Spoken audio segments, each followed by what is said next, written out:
raison pour laquelle j'ai choisi d'exercer ce métier, c'est d'être contributeur à la fois à la science qui me passionne, mais aussi pour les patients. Bonjour, je suis Samuel Pexao, je suis responsable marketing international au sein d'une entreprise française dans le domaine du diagnostic in vitro. Tout d'abord, j'ai commencé par des études scientifiques et rapidement, je me suis intéressé dans le domaine de la vente et j'ai orienté, complété mon parcours scientifique par un cursus commercial et j'ai un master d'ingénieur d'affaires. Lors de mon cursus scolaire dans les sciences, je me suis rapidement rendu compte que c'est ce que je voulais faire. Associer les deux, à la fois les sciences et le commerce. J'ai naturellement orienté mon parcours scolaire qui s'est complété en alternance dans une entreprise dans le domaine du diagnostic in vitro. Le rôle du responsable marketing international, c'est aussi de définir la stratégie de l'entreprise avec différents axes de développement et de priorité. Ça passe par une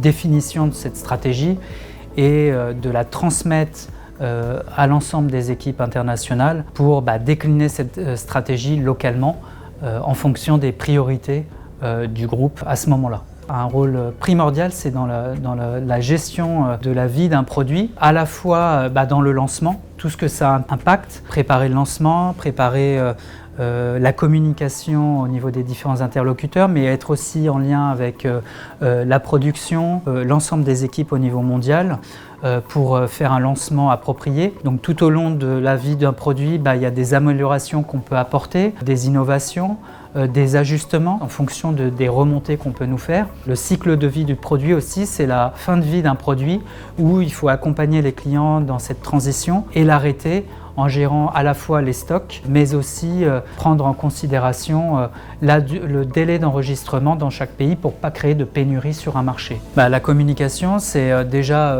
transcrire un message scientifique et le rendre accessible à tous et utiliser l'ensemble des canaux de communication qui sont à notre disposition. Alors ça peut être des outils traditionnels comme des brochures, la participation de congrès internationaux ou avec des vidéos, des solutions d'e-learning qu'on a mis en place pour justement continuer à partager des informations avec les différents canaux de communication qui existent aujourd'hui. Si je devais motiver un jeune à rejoindre l'industrie du diagnostic in vitro, premier point, c'est d'être un passionné de science et aussi une passion de partager ce savoir à la fois avec la communauté scientifique, avec les différents interlocuteurs au sein de l'entreprise et les différents départements. C'est très enrichissant parce que ça vous demande d'être ouvert d'esprit, de s'adapter également et d'être en contact avec des gens extraordinaires dans différents pays, mais aussi avec des scientifiques de renommée internationale où c'est vraiment un plaisir d'échanger et d'apprendre plein de choses.